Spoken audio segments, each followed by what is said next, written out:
Olá pessoal, Tony Rodrigues, Além da Notícia.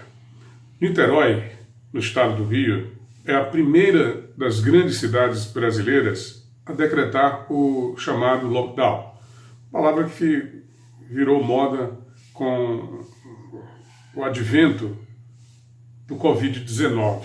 Em tempos de pandemia, os administradores públicos adotam medidas de fechamento total, onde a circulação de pessoas só é admitida para aqueles que trabalham em serviços essenciais.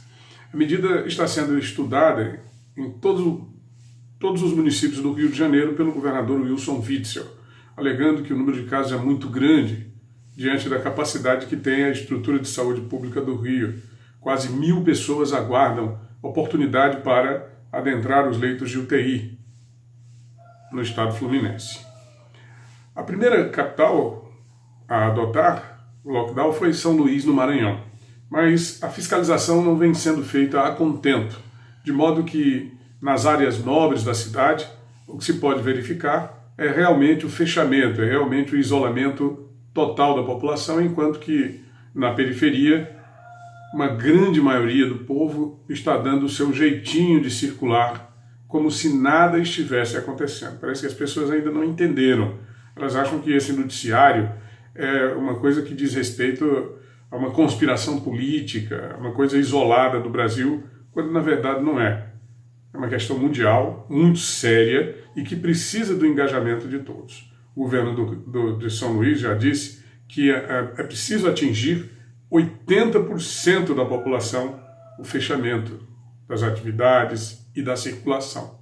Caso contrário, bem, é aquilo que todo mundo já sabe. Caso contrário, a situação poderá ficar muito mais grave.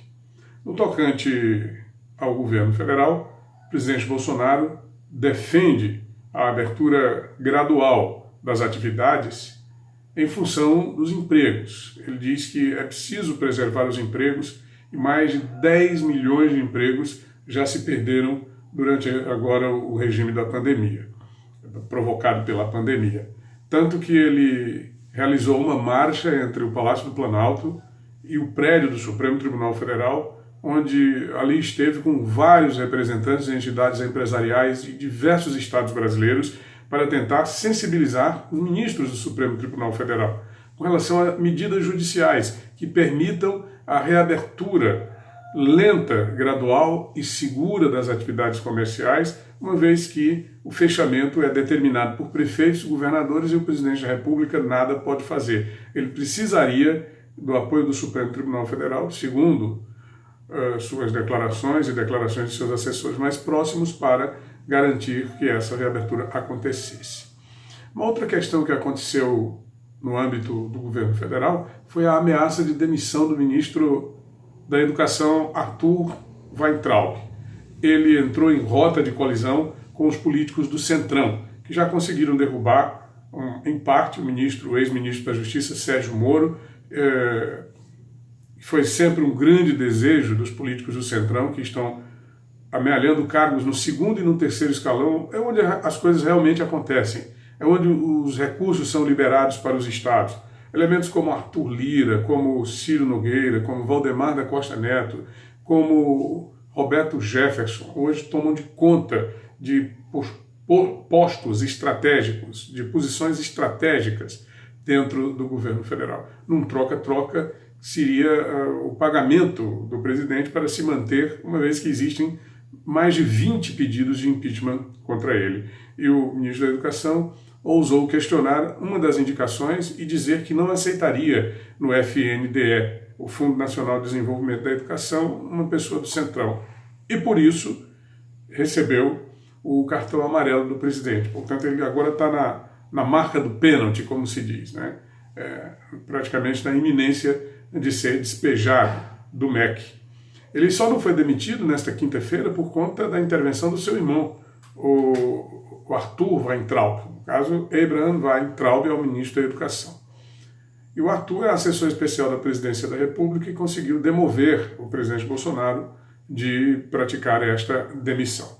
O presidente Bolsonaro está às voltas ainda com as declarações do ex-ministro Sérgio Moro, agora nesse inquérito do Supremo Tribunal Federal, onde o ministro Celso de Mello mandou que se entregasse a gravação de um encontro ministerial, de um encontro do ministro com o presidente da República, onde houve ameaça de demissão caso o presidente não tivesse o controle sobre a Polícia Federal para poder manobrar a Polícia do Rio de Janeiro. E segundo as declarações que foram feitas pelo ex-ministro, nesse encontro se diz praticamente tudo, além de exigir pelo menos uma das 27, que seria no caso do Rio de Janeiro, superintendências da Polícia Federal no Brasil.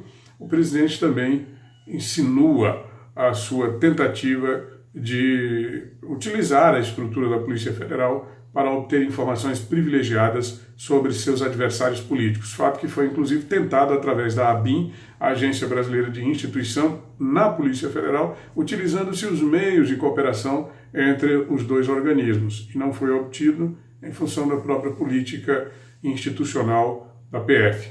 E o governo federal não quer entregar a gravação. O advogado-geral da União, José Levi, já disse ao ministro, em primeiro momento, que não seria possível fazer a entrega porque, primeiro, não existe uma gravação específica, teria sido detonada por um dos auxiliares após o encontro. Lógico que, segundo essa afirmação, não teve nada a ver com o inquérito. E também porque traria informações sensíveis ao interesse da nação, questões de segurança nacional. O ministro não entende que isso seja verdadeiro. Além disso, houve um segundo momento, um movimento no qual a Advocacia Geral da União pede que seja entregue o vídeo mais editado, com cortes específicos para, segundo o advogado-geral da União, evitar exatamente que aquelas informações sensíveis do interesse nacional caiam em mãos inseguras. Mas o ex-ministro ingressou com a ação através do seu advogado, pedindo que, de fato, o vídeo seja entregue na sua íntegra, para que seja devidamente periciado e analisado pelo ministro Celso de Mello, que é o relator desse caso. Bom, esse é o nosso vídeo de hoje. Se você gostou, deixe o seu gostei, se inscreve no nosso canal e ative as notificações do sino. É Tony Rodrigues, Além da Notícia. Valeu!